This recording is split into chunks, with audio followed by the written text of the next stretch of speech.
What's up, you guys? It's Q&A time. I'm not going to waste any time. Let's get into this. Let me pull up y'all's questions. If you don't know me, my name is Nicole, and this is my channel, Discovering Nicole. I had made a community tab post about 4 days ago, asking you guys if you have any questions to ask me the questions now or forever hold your peace. Okay? And so basically, I just want to answer these questions, the questions that are about the past drama with Jessica Kent. There's some questions about me and Mindy's little disagreement we had that was less than 24 hours long. There are some questions about recovery, and so we're going to answer all of them. There are 34 questions on this list, or comments, so I'm going to answer every comment asked. Okay, so I'm going down to the beginning. Here we go. This question is from Was His, so shout out to you, babe. I would like to talk more about coming off Lexapro. It worked awesome for many years. Then I started noticing I didn't want to leave my house. I would find any excuse to put off leaving for another day. It also gave me a feeling of not caring if I died. I was never suicidal, but I just felt like if I died, I had already lived my life.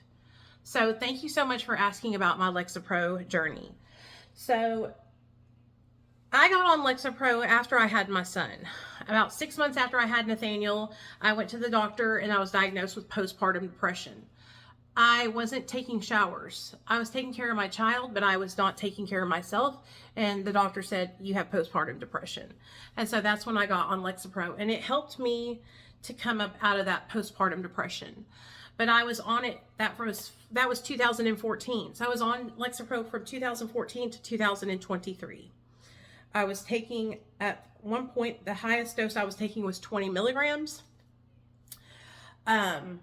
What happened to me was around 2021, I started to notice the same things that you commented. I wasn't leaving my home. After the pandemic, I didn't get back into a routine of going grocery shopping or going to the park and taking my son. I literally became a shut-in. I wish my old videos were still up so you guys could reference them, but on my old channel, you could really see that I was at home all the time. I didn't really notice that being a side effect until after I got off of Lexapro. And I started feeling like, wow, I want to go grocery shopping. I want to go to Walmart. I want to go see the new things that are out in the world. And I started doing those things. And now I do those things with you guys and I take you guys with me. And it's such a stark difference from when I was on Lexapro. I was also on Wellbutrin. I didn't start my Wellbutrin journey until about 2018. I got on Wellbutrin because I was struggling with no motivation, which now I believe was a side effect of me being on Lexapro. So I got on Wellbutrin to combat this low motivation, no energy, lethargy feeling. And I got up to 350 milligrams of Wellbutrin. Now, I tried to come off Lexapro in 2021. I had titrated down and I was on 5 milligrams and I just jumped off cold turkey.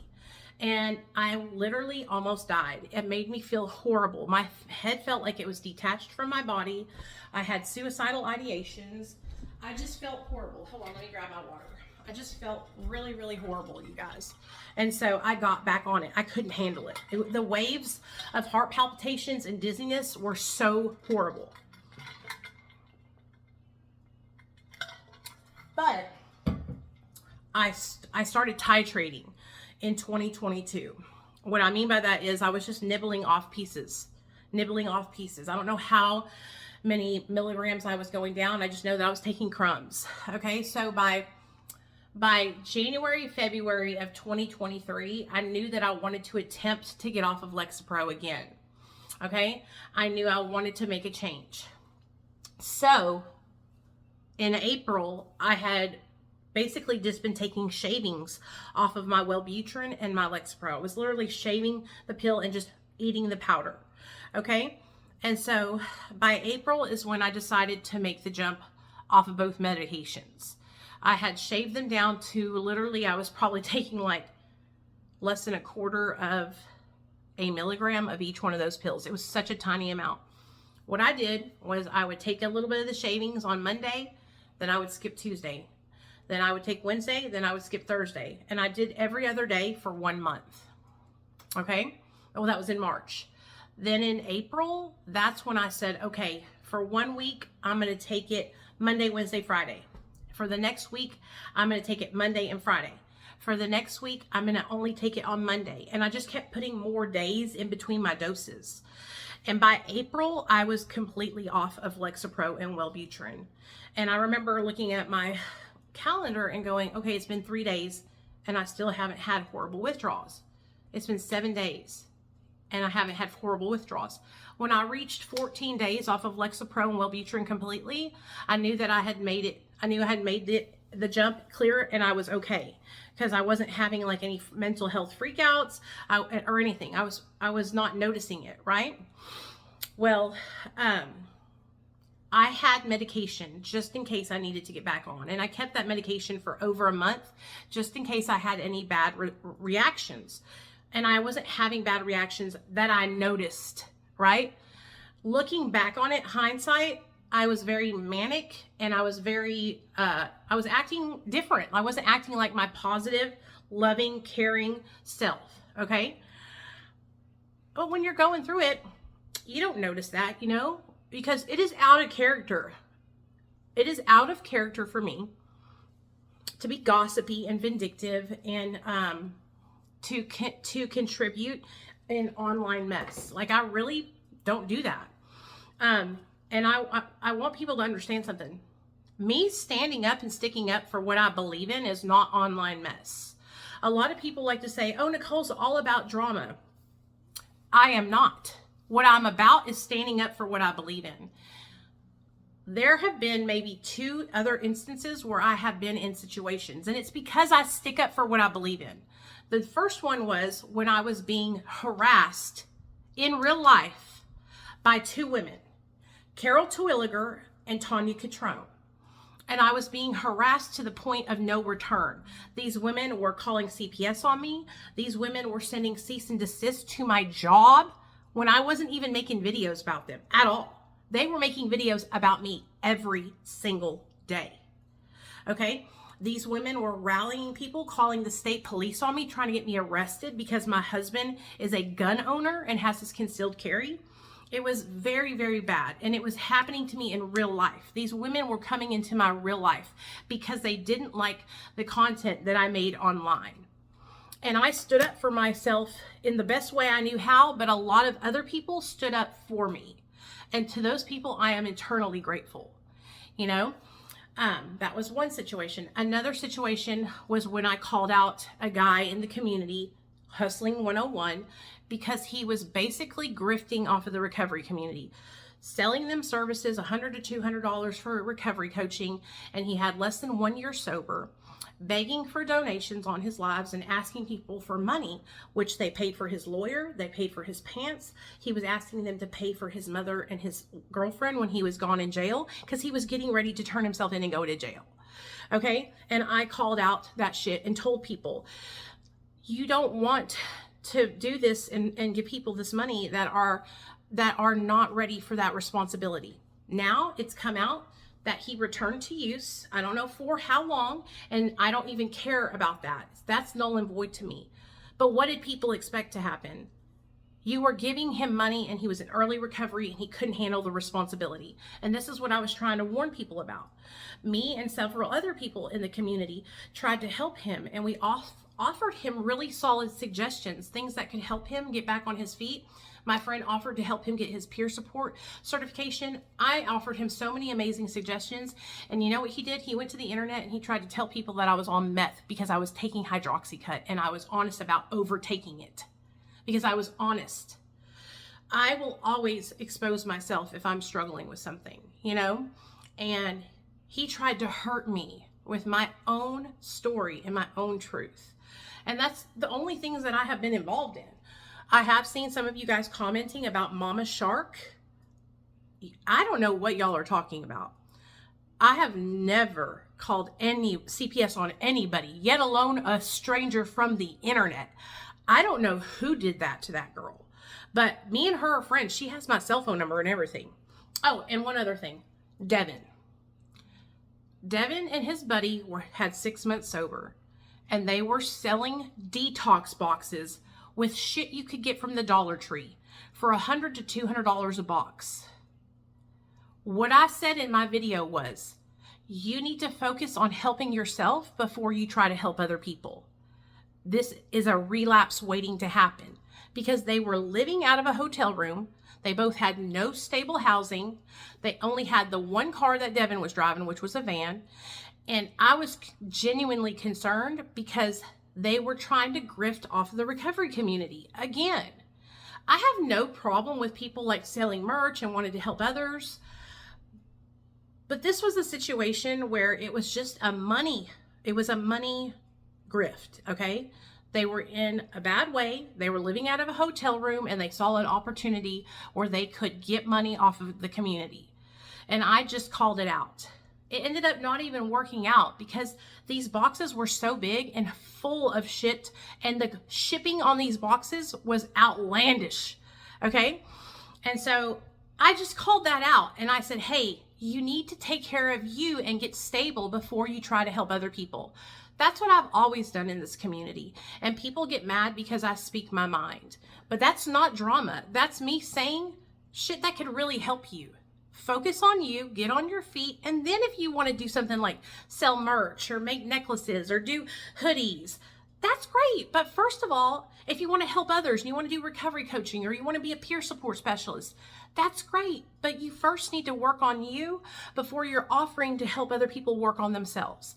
And in all of these situations I've named, it has ended up being true what I said. And it's all come to a head. Quite recently, the Hustling 101 situation. You know, people have come forward and said that it's just a whole bunch of stuff. But I've only always spoke my mind. And I'm never coming from a place of trying to hurt somebody. It's good, solid suggestions. People's egos get hurt because they're not willing to hear the suggestion. I've taken the suggestions that are given to me. I'm using trigger warnings in my content. I am going to therapy now. I had my first therapist appointment on Thursday with my therapist, Melissa. Okay, I'm working back through the steps. I have course corrected. I took a look at some things. I'm making some changes. I'm taking suggestions. It's not that hard. So I just wanted to say that. Okay, so next question. So,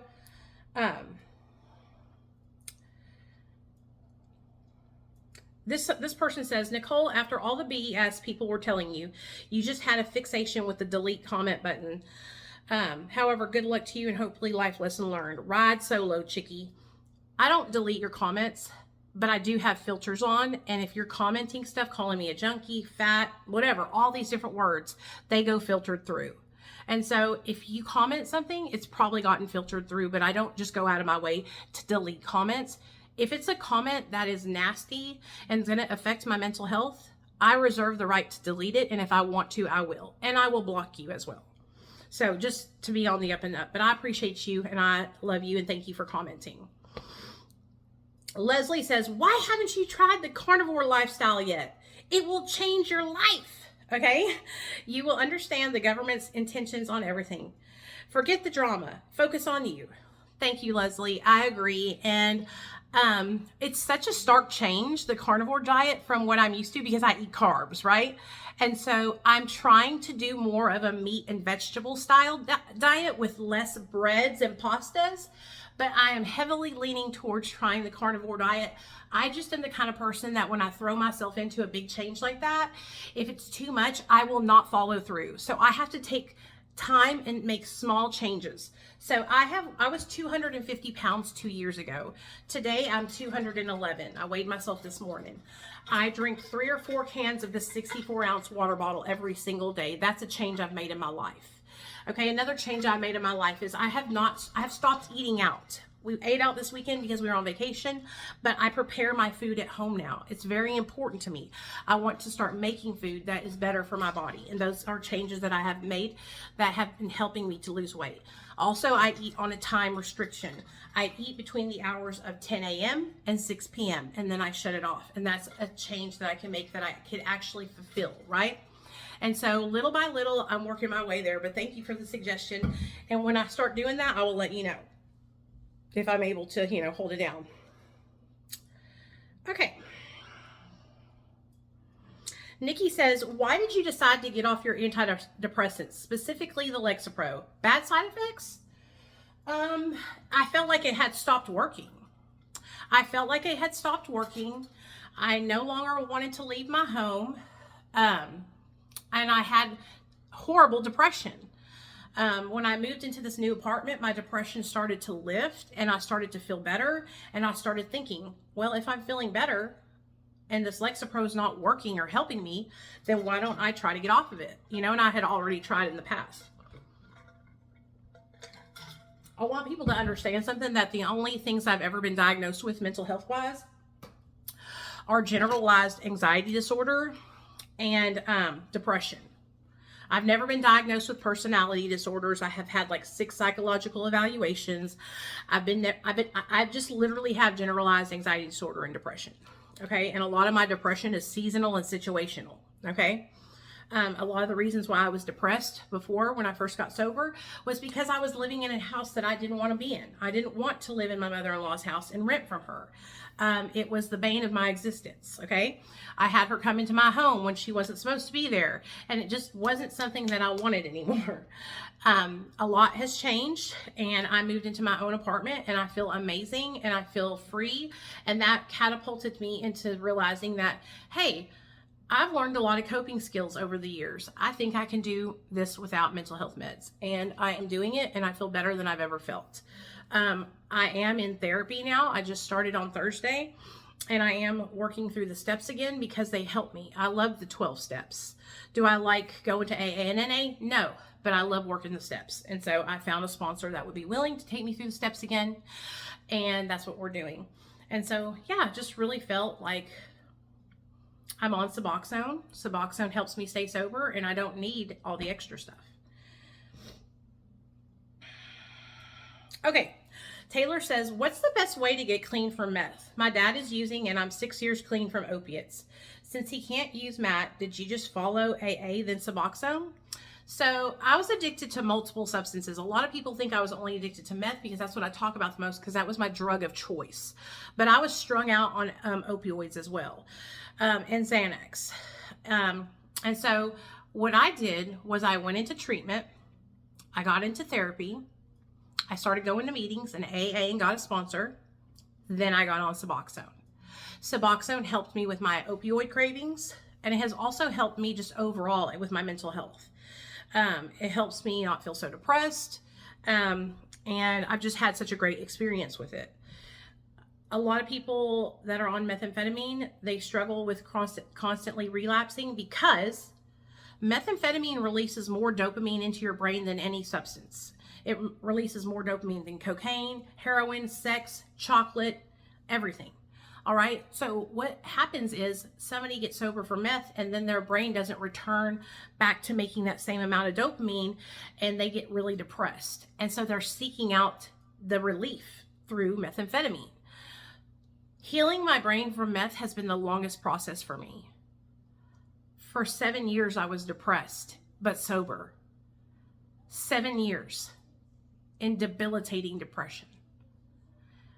It has taken me that long to learn coping skills and ways to heal my brain and things that I can do that help me feel better, which is making content, getting outside, being with my husband, being with my son, talking to other people about how I feel and what I'm struggling with.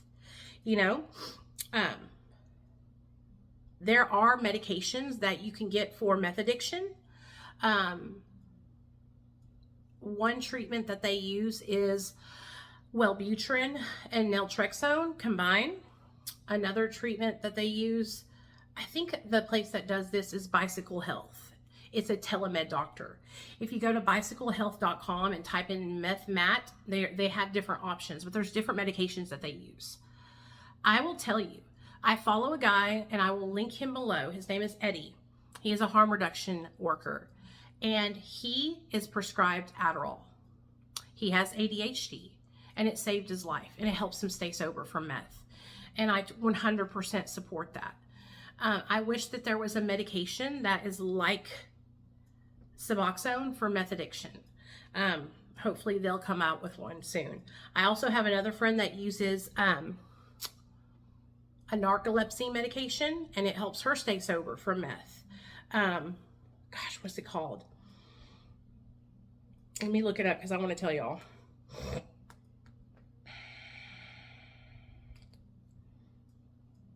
Stimulant narcolepsy medication.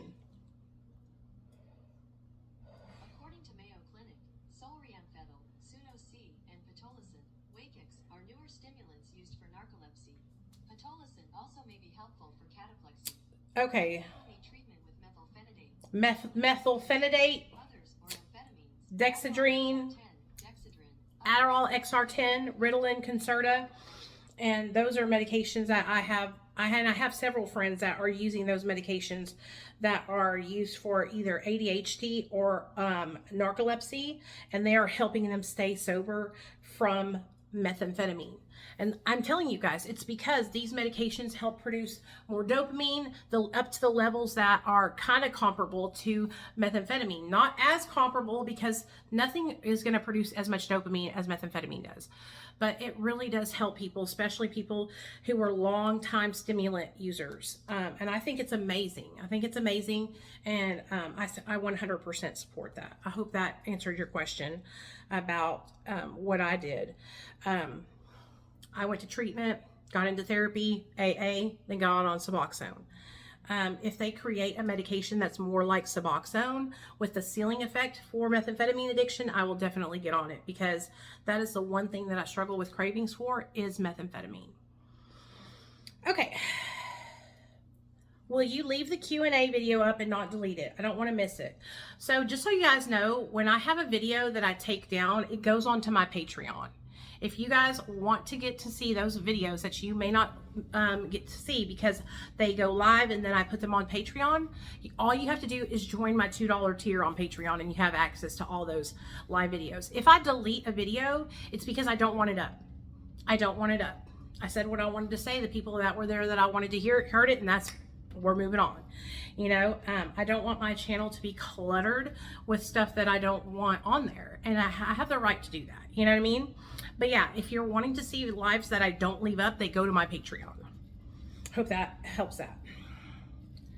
In 2019, I signed custody of my son over to my grandparents when he was around 4 months old.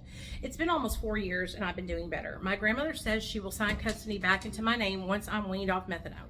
I tried to wean off way too fast last year and relapsed badly on alcohol. I don't want to jump off methadone, but I want to be able to make decisions for myself and my son. You need to get a lawyer, and you need to petition the courts for custody of your son back. You do not have to get off your MAT medication to be your son's mother. Your grandmother does not have that right to decide that. As long as you are taking your medication as prescribed, you have a full-time job, you have a place to live and a place for your baby to be in, a room and bed and all that, and you are able to get transportation, gainfully employed, and able to take care of your child, then that's all that matters, as long as you have that prescription. So I would definitely contact a lawyer and petition the courts for custody back of your kid.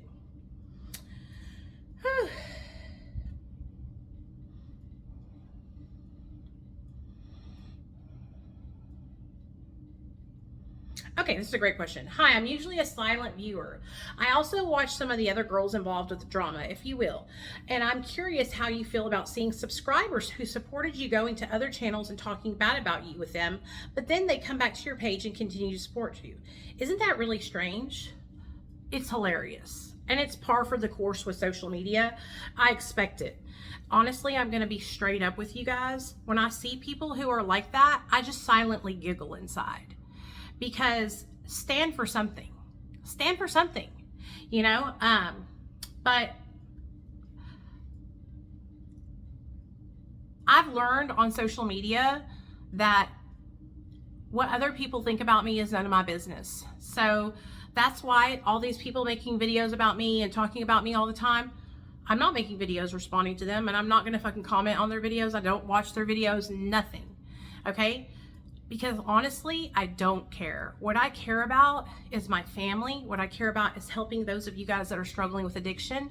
What I care about is creating a space where I enjoy coming to it and enjoy contacting and connecting with you guys. That's what my channel is about, it's about connection. And so when I see people who are doing that, I just realize that a lot of those people, they're hurting on the inside and they want to be accepted and they want to be validated. So wherever they go, they morph into what the person they're watching is doing and saying. So if they go to one channel and that person's saying, I hate Nicole, then they comment, I hate Nicole, because they want validation. Okay, they want to be noticed, shouted out, oh girl, me too, I don't like her either. Then they go over to channel, Nicole is the best, she's such an amazing creator, she's all about her recovery. I agree, she's so strong in her recovery, I love her. Because they want validation. And so honestly, when I see those people, and I see a lot of them, I just feel for them and I pray for them, and it says more about them than it says about me. It doesn't make me worry or anything like that though, because I expect it. I've been doing social media since 2018 and I've learned. And like I said, I made some mistakes. The mistakes I made was I stayed in it. I should have stuck up for my friend, stuck up for myself, shared what I shared about this person being a liar on social media and embellishing her stories and not being honest about her prison time, and kept it moving. The mistake I made was I stayed in it. I should have did what I did and kept it moving. And so to my followers who have supported me for a long time, who had to go through that period of time with me, I apologize. And I'm very appreciative of you, that those of you guys that are still here and that are supporting me. We all make mistakes. I'm not perfect, and I'm sure I will make more mistakes in the future. And I'll be up for a canceling in another week or so. But I want you guys to understand something. I'm a human being, and I put my all into making content to help other people and to share my life with people and to connect with people, give them my cell phone number and help them in their recovery. If me making one mistake makes me disposable to you, then you're not the kind of people I want in my life anyway. And you can kick rocks and unsubscribe. You know what I'm saying? Okay. Okay.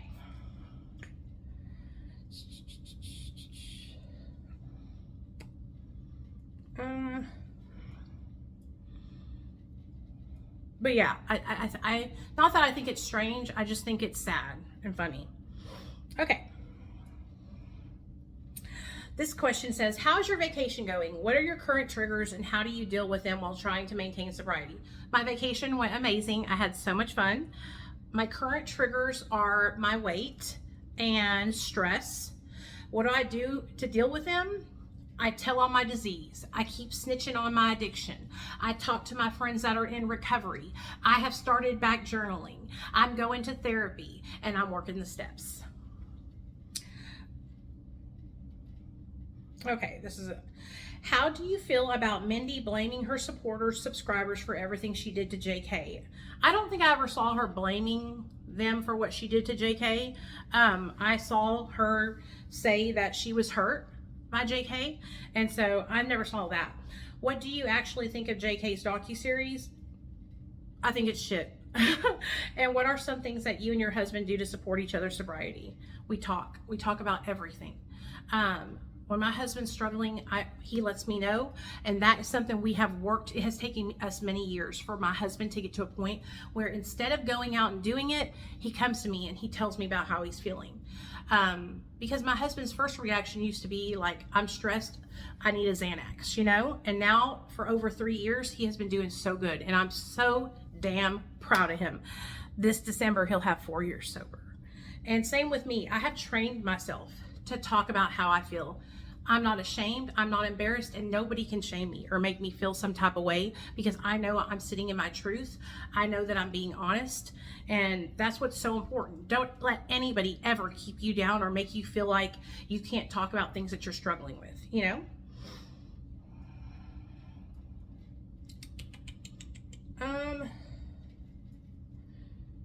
Okay, that was good. When is your big interview you did recently going to be released? I don't know.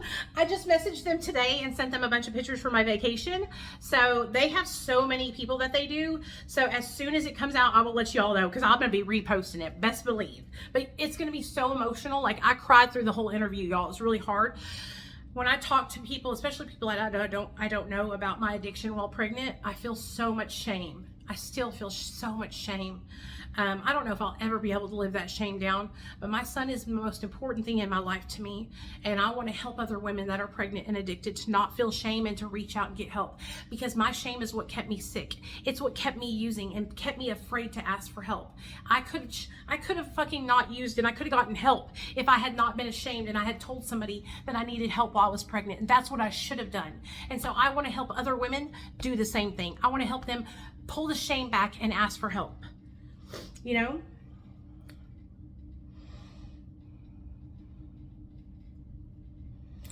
Hi, Nicole. It's hard to navigate the daily life of a wife and mother while also having your job and your YouTube channel. Does it ever cause stress or problems in your marriage when you and Neil ever do a Q&A together?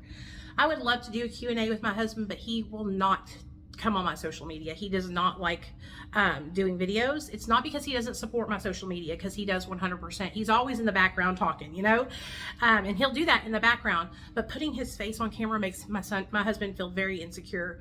He worries about people judging him. He worries about people making fun of him. My husband is very, very introverted in that aspect, totally opposite from what I am. So no, we won't be doing a Q&A together, but if you have questions while I'm on live, if he's in the room, I'll ask him and he will answer. He will just not get in front of the camera. You know what I mean?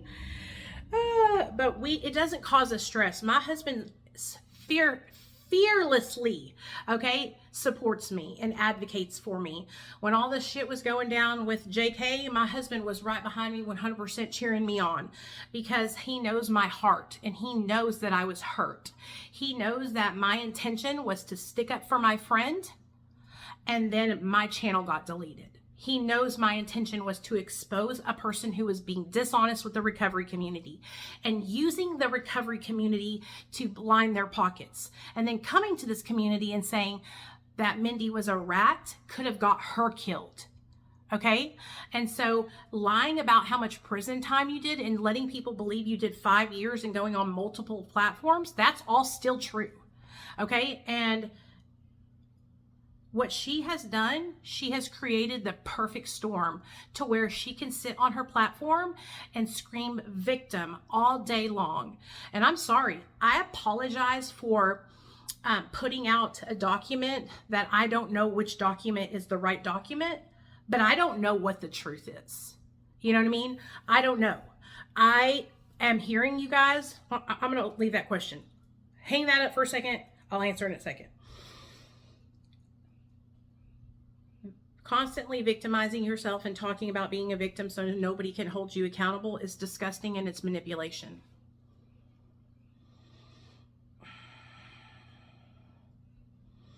Okay, I have one. How do you really feel about Mindy befriending JK after everything that went down with JK? It breaks my heart. It makes me feel very uneasy. I do not like it. And I've talked to my friend about that, and she knows how I feel. I want you guys to understand something, that a lot of you guys are misinterpreting what's going on. But I can't speak for Mindy, and I love her. And if apologizing to JK gives her peace of mind, and she can hold her head up high and she can go to sleep at night without having that on her heart, then I support her and I love her, and I'm going to be here for her no matter what.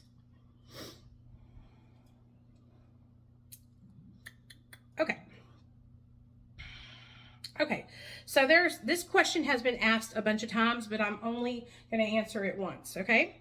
So it says, do you think you owe Tracy an apology, since you know good and well that neither Elaine nor any other employee at that place would send you or anyone else who called the actual document? First of all, I do not know that. I don't know. I will tell you guys this. Let me show y'all something. A lot of you guys are so misinformed, okay? Baby daddy's paperwork corroborates what the document I said says. Baby father's paperwork says they sold to a CI. Jessica Kent's CI document that I got mailed or emailed to me from Elaine says that they sold to a CI. If baby father's paperwork didn't support that document, I might feel the same way you guys feel, but I don't know. I honestly do not know, and I do not care. The reason why I came on my platform and made that apology was because in the moment I felt terrible. If I was spreading around something that wasn't true, I felt like I owed that person, Jessica, an apology. Since then, I have kind of stepped back and looked at it from the outside looking in. And I'm going to tell y'all right now, the only thing that makes me believe she's not a CI is that fucking baby father's paperwork saying that they sold to a CI. That's the only thing. Okay, everything else to me is questionable. Okay, do I think I owe Tracy an apology? I think she owes me an apology. And if she apologized to me, I would definitely give her an apology for responding too quickly and not giving it enough time. That's why I took down my video where I was talking about the possibility of that document being forged. I don't know. Do I believe that she could have done that? In my opinion, maybe, because she has a past history of forging things. I trusted Tracy, and I think it's very important that you guys understand something. I didn't know Tracy from Adam. Okay? Tracy emailed me on May 30th, and I want to read this email with you guys.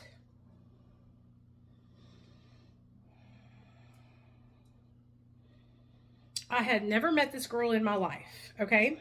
On May 30th, I was chilling and I got this email. And I'm going to read it to you guys.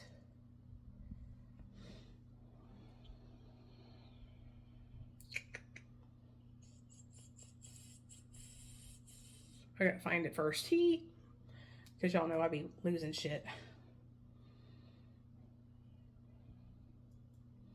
I trusted this girl. I thought she was somebody that was my friend. I talked to her every day. Every day. Okay? And behind my back, she was talking to other women, and they were plotting on me to make content about me and to make fun of me and to say that I'm a terrible person and that I don't deserve to be in the recovery community. You know, Tracy asked Olivia to clip 10 hours worth of content about me. This whole time, I had no idea, and I was friends with Tracy. Anytime me and Tracy talked and she would say, I don't know if I should do this, I don't know if I should do that, I would reassure her and let her know, no matter what she decided to do, I would support her in her decision to do whatever she did. Okay, that I wasn't going to judge her if she decided she didn't want to post something. Okay, when she got that CI document, you guys, she had that CI document for literally a month before she released it. Okay, and I couldn't understand why she wasn't releasing this document. It was important. Okay, it was important. It was a document where it literally showed that, to me, it was one of the most important things that needed to be shown. You know what I mean? So she sat on that for 30 days. And yeah, I said, why haven't you put this up? Do you want me to put it up? Do you want Mindy to put it up? We'll do it for you. You don't have to do it. Okay? But I always supported her and I always stuck up for her no matter what. When people were dragging her, I was sticking up for her. All the while, she was going behind my back. So no, I do not owe her an apology. No, I don't. And I won't be apologizing to Tracy. I won't be talking to Tracy ever again. I have blocked her. She cannot text me. The only way she can contact me is if she emails me. I have nothing to say to her. I have always given her the opportunity to come to me and talk to me.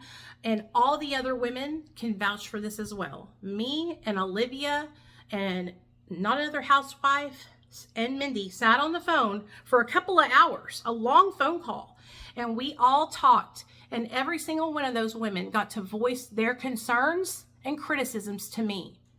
And I openly accepted those criticisms and concerns and have course corrected and made the changes. So a lot of you guys aren't getting the whole story, but this is the email that Tracy sent me May 30th. I didn't know who this woman was. Hey there, Nicole. So I wanted to tell you before anything else, thank you so much for everything you are doing to help so many who need it in recovery.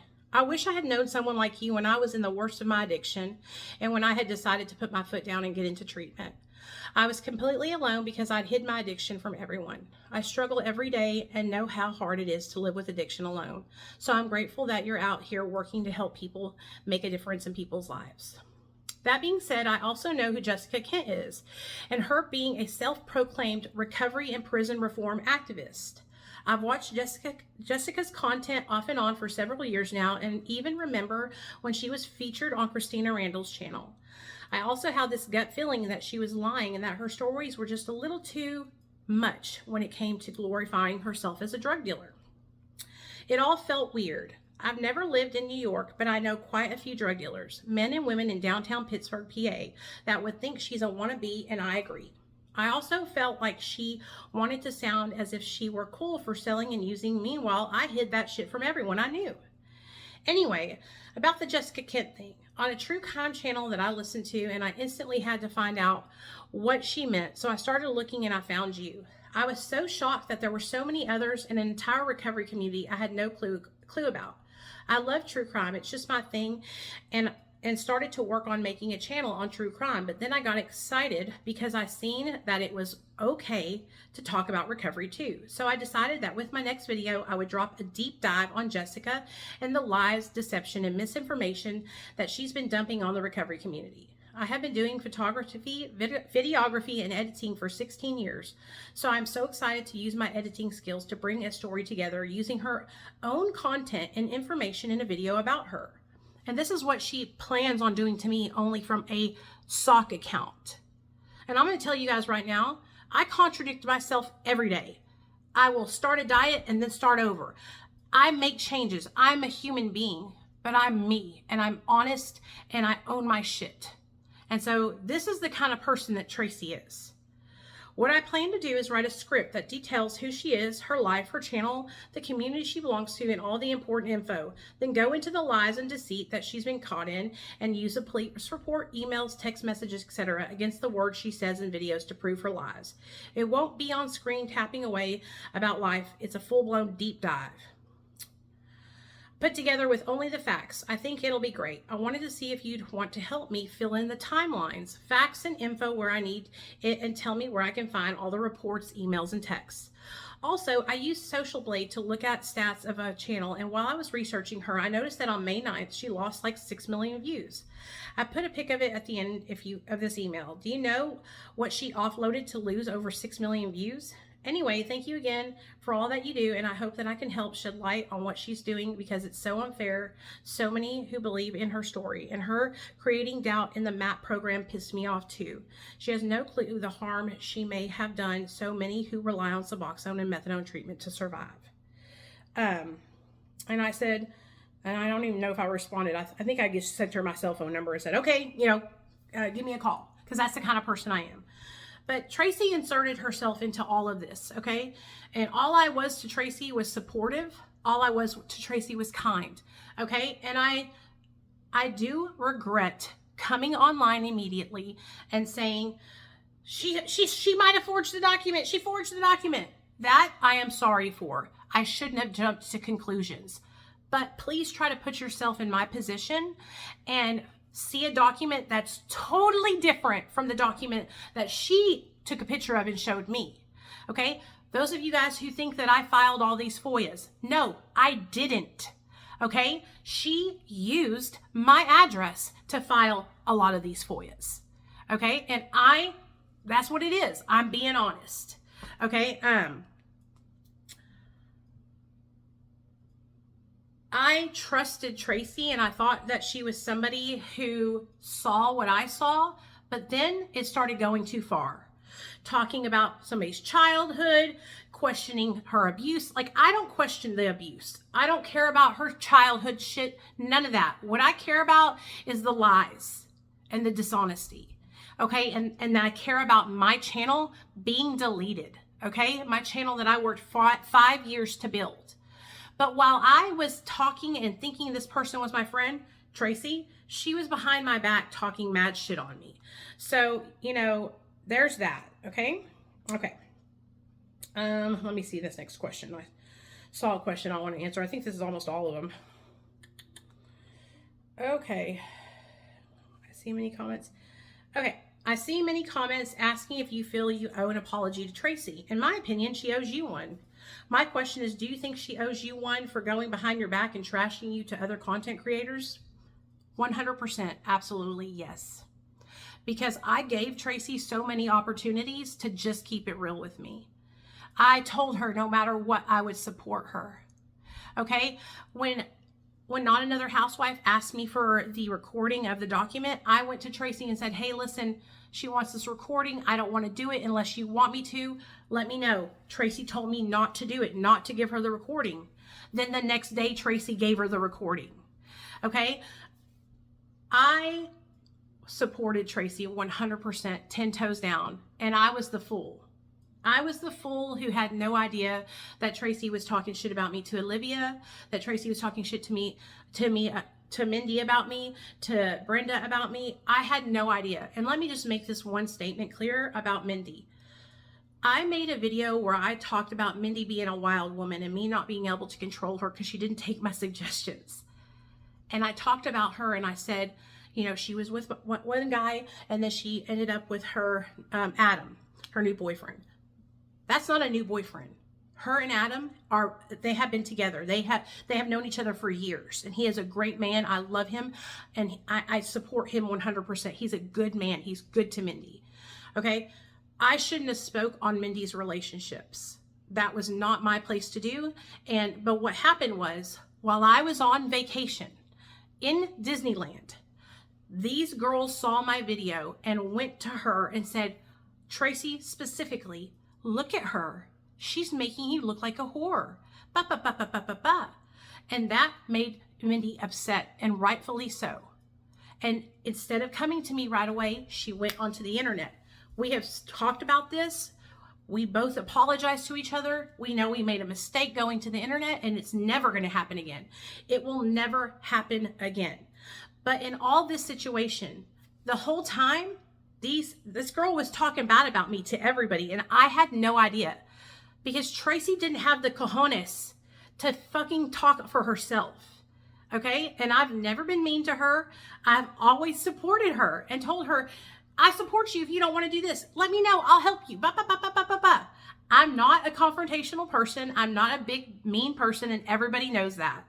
Okay? This girl just didn't have the courage to speak up on her own.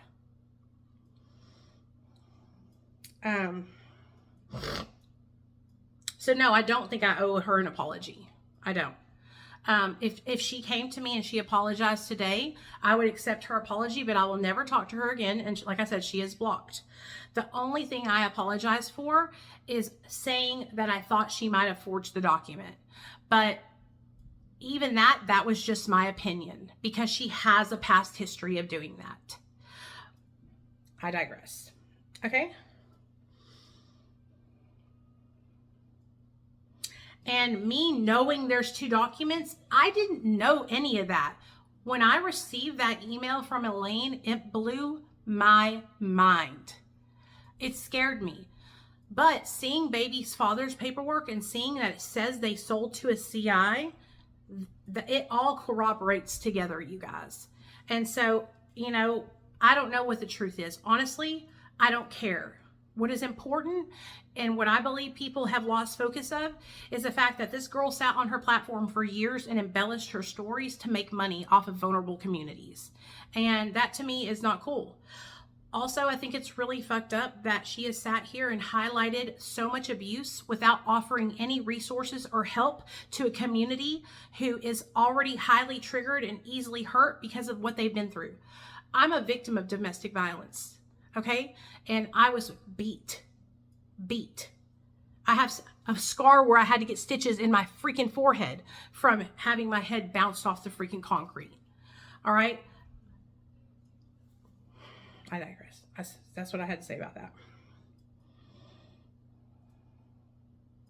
I have apologized over and over again for taking you guys down this drama parade with me. And I feel sorry for that. I feel sorry for focusing on it for so long. And that's why I'm course correcting and turning around. It doesn't mean that I don't believe that Jessica Kent is a liar. A lot of you guys think I'm friends with her and that we talk. We do not talk at all. I am not friends with her, and I do not support her. And I think what she's doing with her docuseries is sick. I think it's fucked up, because at the end of the day, that person she keeps putting, Reese, is the father of one of her children, and both of her children already don't have their dads. And so I feel like it's just messed up. It hurts her kids in the long run. If I was her lawyer, I would tell her that she needed to stop posting videos about her relationship, and she needed to focus on being a good mom to her kids and making content about prison and interviewing people and all those things. But you can't tell her nothing. So I give up on that. I don't want to talk about her ever again. Okay? I said what I said, and what I stand on the things that I said. Okay? Okay. I hope that it clears anything up. My phone's about to die. Damn it. Let me see if there's any. Let me see.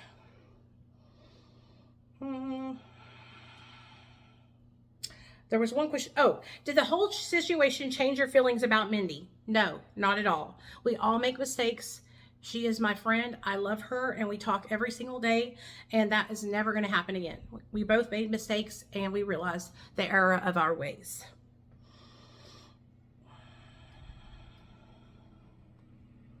But okay, all right, that's cool. That's everybody's questions, you guys. So I hope that answered all the questions y'all wanted to know. I love you guys. I hope it cleared up any confusion that y'all had. And yeah, I love you guys. Now that's it. Never going to address it again. Never going to talk about it again. Not going to respond to other people's videos about me. Not going to respond to comments on this video that are about it. I said what I said. I stand on what I said, and that's it. I love you guys. I apologize to my supporters, the people who have been here with me, for dragging you guys down this drama train with me for so long. That is not what I'm about, and that's not what I want to focus on. So I love you guys, and I'll talk to you later.